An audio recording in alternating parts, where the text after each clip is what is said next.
মই ভাবোঁ যে এনেকুৱা ধৰণৰ এটা মঞ্চৰ জৰিয়তে এটা জাতিটোৱে ৰাজনীতিক বা অন্যান্য কিবাটো ত্যাগ কৰি পালে এটা পৰিয়ালৰ নিচিনা আলোচনা কৰি যিবোৰ সিদ্ধান্ত লোৱা হয় এই সিদ্ধান্তবিলাক খুব মানে ভালদৰে সমাজখনত মানে আৰু সমাজখনে ধুনীয়াকৈ মানে বিভিন্ন দিশত মানে আগবাঢ়ি যোৱাত মানে সহায় হ'ব আৰু একেলগে কাম কৰাৰ এটা মানে মনস্থ কৰিব পাৰিব।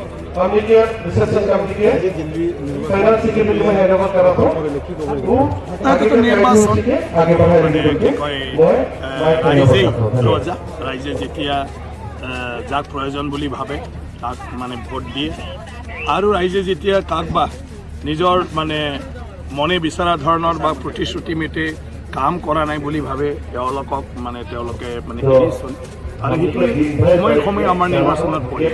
গতিকে মোৰ শুভেচ্ছা থাকিল যিসকলে আজি যিখিনি চৰকাৰ গঠন কৰি দায়িত্বভাৰ গ্ৰহণ কৰিব তেওঁলোকে ৰাইজৰ আকাংক্ষা পূৰণ কৰিব পাৰক আৰু যিখিনি কথা কৈছে এয়া সফলভাৱে তেওঁলোকে কৰিব পাৰক।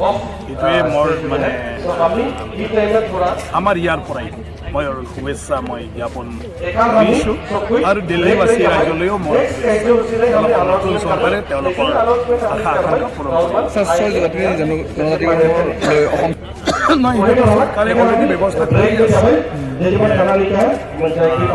এটাতো জনজাতিকৰণ যি ৰিপৰ্ট অলৰেডি পাৰ্লিয়ামেণ্টত বিধানসভা মানে পাৰ্লিয়ামেণ্টত বিধেয়কটো উত্থাপন কৰিছে আৰু বিধেয়কটো উত্থাপন হোৱাৰ পিছত ইয়াৰ ওপৰত মানে চৰ্চা কৰিব পাছ কৰিব।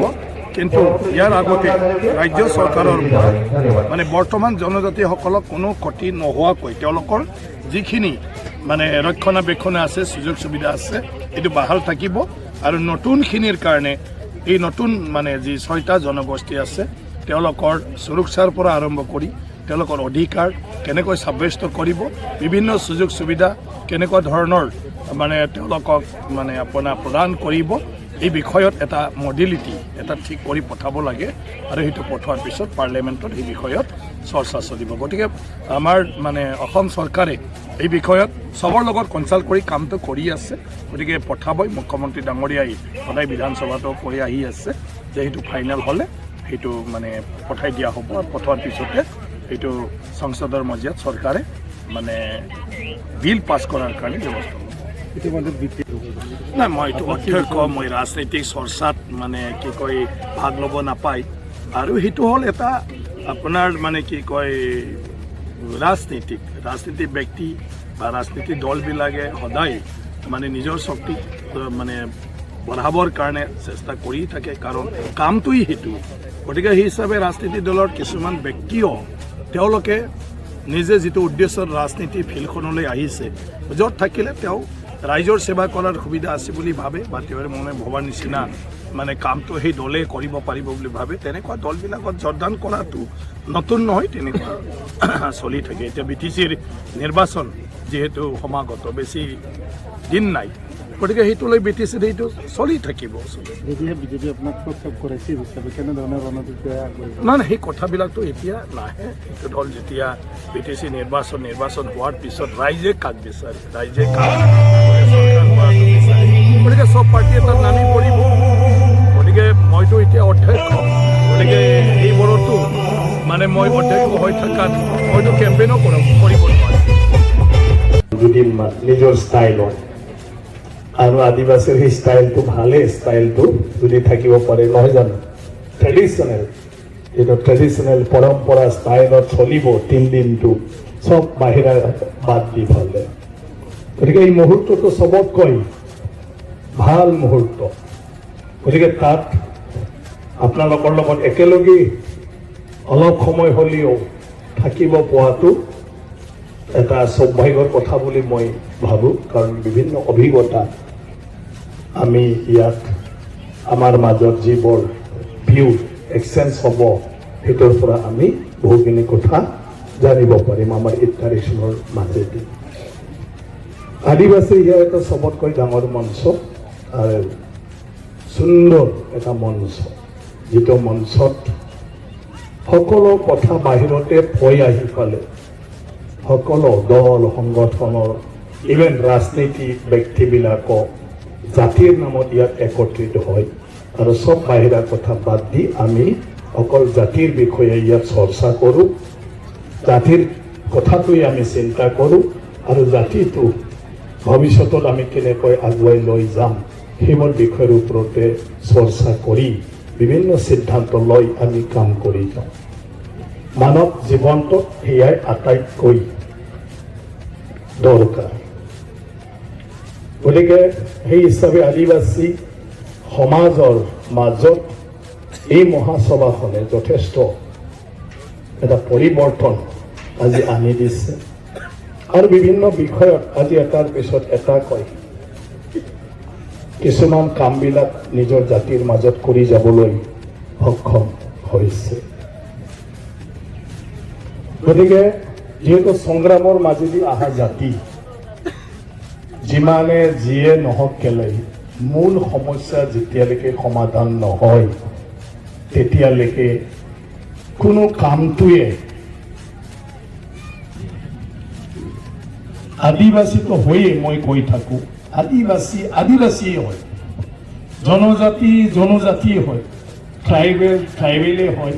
কোনোবা স্বীকৃতি দিয়ক নিদিয়ক এইটো স্বীকৃতিৰ বস্তুৱেই নহয়, আচল বস্তু খনাই হয়। মই সদায় কৈ থাকোঁ কোনোবা ভাল পাওক বেয়া পাওক, খনা বোকাত থাকিলেও খনা, পানীত থাকিলেও খনা, চিমেণ্টৰ লগত থাকিলেও খনা, গোবৰত পৰিলেও খনা, ই গোবৰ হৈ নাযায়, ই খনা হৈয়ে থাকিব। 1000 বছৰৰ পিছতো যদি কবৰ পৰা উদ্ধাৰ কৰি এইটো খনা হৈয়ে থাকে, মামৰ নাখায়। আৰু আদিবাসী হ'ল এনেকুৱা খনাৰ নিচিনা য'তে নাথাকক নিজৰ ভাষা, কলা, সংস্কৃতি, সমাজৰ ৰীতি নীতি সেইটো লৈ চলি থাকে। আজি ইয়াত বিভিন্ন জাতি জনগোষ্ঠীক কিমান জনম লগ পালে কিন্তু সি বুলি বিলীন হৈ গৈছে জানো, মিলি যাব পাৰিছে জানো? মিলি যাব নোৱাৰে। এটা অৰিজিনেল বস্তু হয়। কোনোবা মানৱ নামানৱ আদিবাসী হয়। গতিকে কোনোবা এইটো সাংবিধানিকভাৱে মৰ্যাদা দিছে দিয়া নাই। সংবিধানটো হ'ল এটা ৰক্ষা কবচ, এটা অধিকাৰ পোৱাৰ সাংবিধানিকভাৱে এইটো এটা প্ৰক্ৰিয়া। যদি বিশেষভাৱে জনজাতিৰ কাৰণে কিবা এটা বিশেষ অধিকাৰ, বিশেষ সুবিধা, বিশেষ ৰক্ষণাবেক্ষণ যদি প্ৰদান কৰে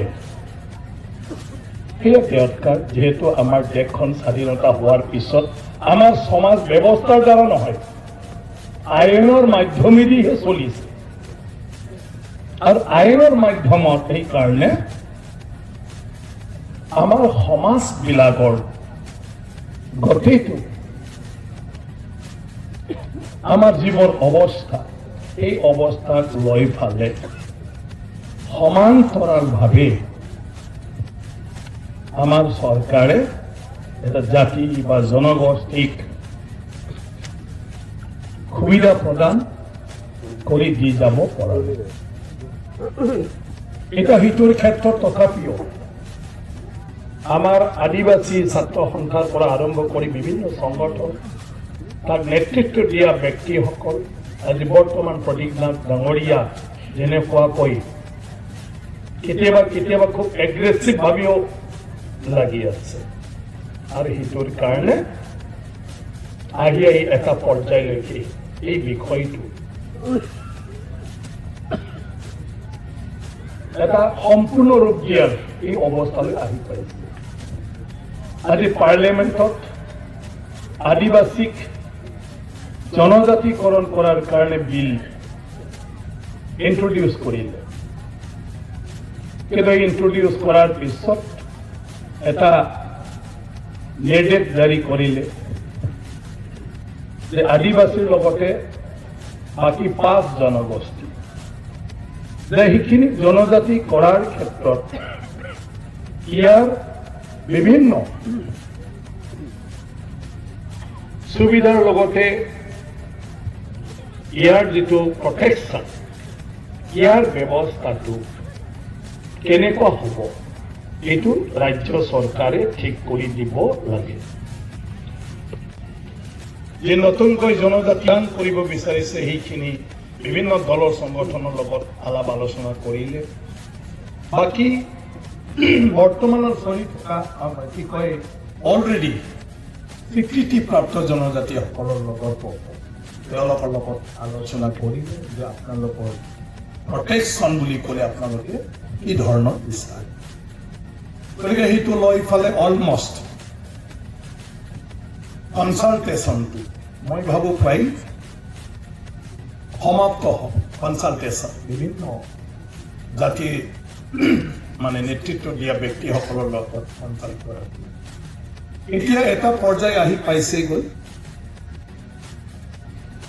যে ইয়াৰ ৰিজাৰ্ভেশ্যনবিলাক এটা সংখ্যাক লৈ পেলাই ৰেচিঅ' হিচাপে কিমান হ'ব, কেনেকুৱা হ'ব আৰু কোনটো কোনটো ক্ষেত্ৰত ইয়াৰ প্ৰটেকশ্যন, এটাটো হ'ল চেণ্ট্ৰেলৰ ৰিজাৰ্ভেশ্যন, এটা হ'ল ষ্টেটৰ কথাখিনি ৰিজাৰ্ভেশ্যন, তেনেকুৱা ধৰণৰ বিভিন্ন সুযোগ সুবিধা এই গোটেইবিলাক এনেকুৱাকৈ কৰা হ'ব, ঠিক কৰা হ'ব। এইটো পৰ্যায়ত এতিয়া কামটো চলি আছে আৰু সেইখিনি যদি চব ঠিক হৈ যায় অসম চৰকাৰে যদি সেইটো ৰিকমেণ্ড কৰিব পৰা যায় মই ভাবোঁ অতি শীঘ্ৰে এই সমস্যাটো সমাধান হ'ব। এতিয়া সেইটোৰ ক্ষেত্ৰত আদিবাসীত মাত্ৰ এটা থাকিলে যে আদিবাসীত আমাৰ কিমান আছিলে 36 ট্ৰাইবছ। গতিকে মই আগৰ পৰা এটা যেতিয়াই লগ পাওঁ আপোনাৰ লিডাৰবিলাকৰ লগত মই কৈ আছোঁ যে আমাৰ 36 ট্ৰাইবছটো আপোনালোকৰ পৰা উদ্যোগ লৈ থাকে। ইয়াৰ চেঞ্চাছ মানে জনসংখ্যা কিবা কিবি নিজৰ ফালৰ পৰাও মানে কিমান হয়, কিমান লাখ হয় আৰু প্ৰপৰ্চনেট হিচাপে ৰিজাৰ্ভেশ্যনৰ কিবাবিলাক ওলাওঁতে যাহাতে চাকৰি বাকৰি কিবা কিবি সেইটো লৈ ফালে চৰকাৰে একবাৰ এইটো আদিবাসী সংগঠনে দিয়া এইখিনি বস্তু এবাৰ তেওঁলোকে মানে গ্ৰাউণ্ডত সেইটো কি ক'ব হিয়াৰিং লৈ ফালে একজেক্টলি যি যি জাগাত আদিবাসী আছে বুলি কৈছে, যি যি জাগাত সংখ্যাৰ কথাটো কৈছে এয়া হয় না নহয়। গতিকে 1 মাহ মানৰ বা 2 মাহ মানৰ ভিতৰত এইবোৰ ৰিপৰ্ট দিব লাগে। এতিয়া সংগঠনে দিয়া ছাবমিশ্যন কৰা সেইটো লৈ ফালে ডিচিবিলাকে চাৰ্কল অফিচৰ জৰিয়তে ৰিপৰ্টটো লৈ ফালে দি কিবা কৰিলে সেইটোৰ ক্ষেত্ৰত আৰু অলপ এডভান্স হয়। কিছুমান উদ্যোগটো আমি জাতীয় সংগঠনবিলাকৰ পৰা কিছুমানটো কৰিব লাগিব। এতিয়া 6 জনগোষ্ঠীৰ ৰিজাৰ্ভেশ্যনৰ কথাটো আহি গ'ল। কিছুমান জনগোষ্ঠী OBCৰ পৰা আহিছে, SCৰ পৰাতো নাই নেকি? 6টা জনগোষ্ঠীৰ চাগে শ্বেডিউল কাষ্ট নাই, গোটেইটো OBC আছে। টি ট্ৰাইবটো একচুৱেলি মানে বিলত নাই। বিলত আদিবাসীৰ 36টা জনগোষ্ঠীৰ নামৰ তালিকাটো আছে।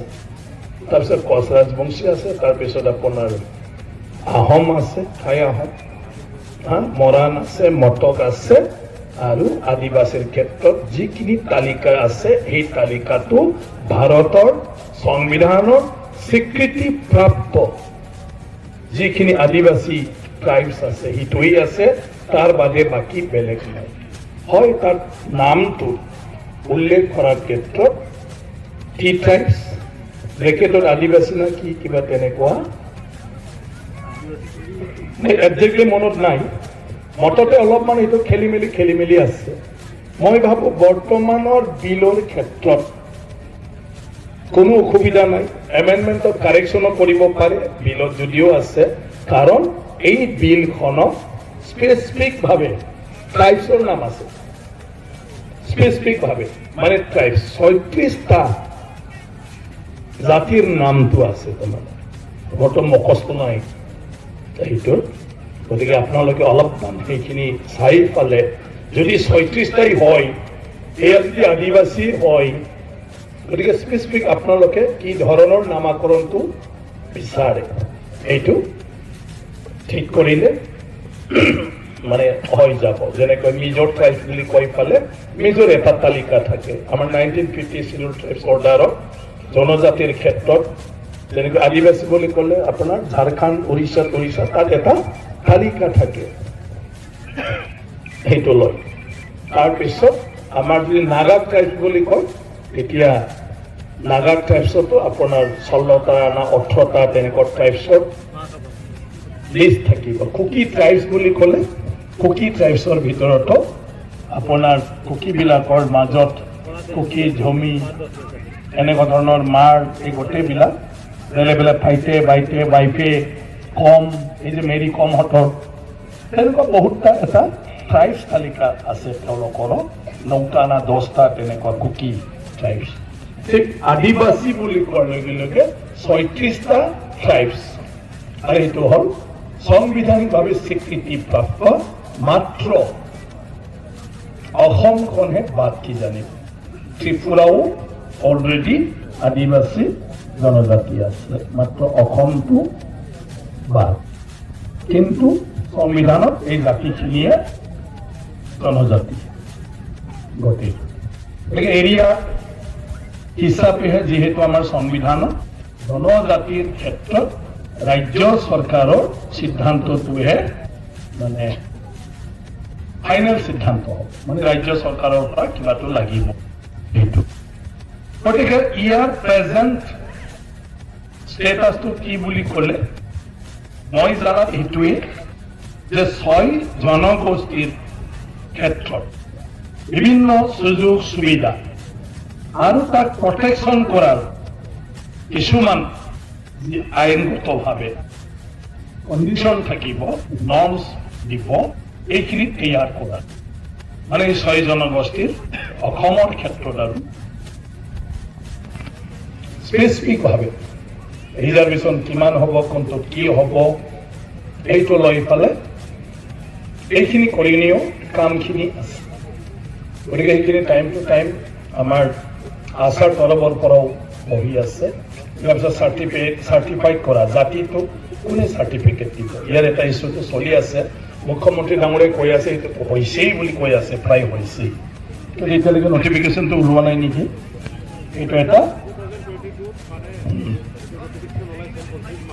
হয়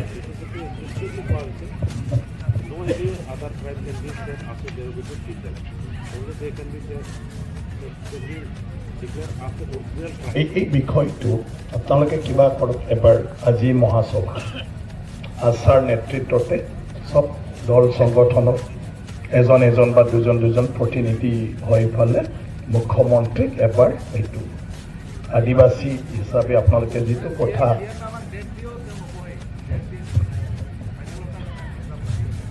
আজি মই এটা বুদ্ধি দি দিম এই পেপাৰত নিদিবি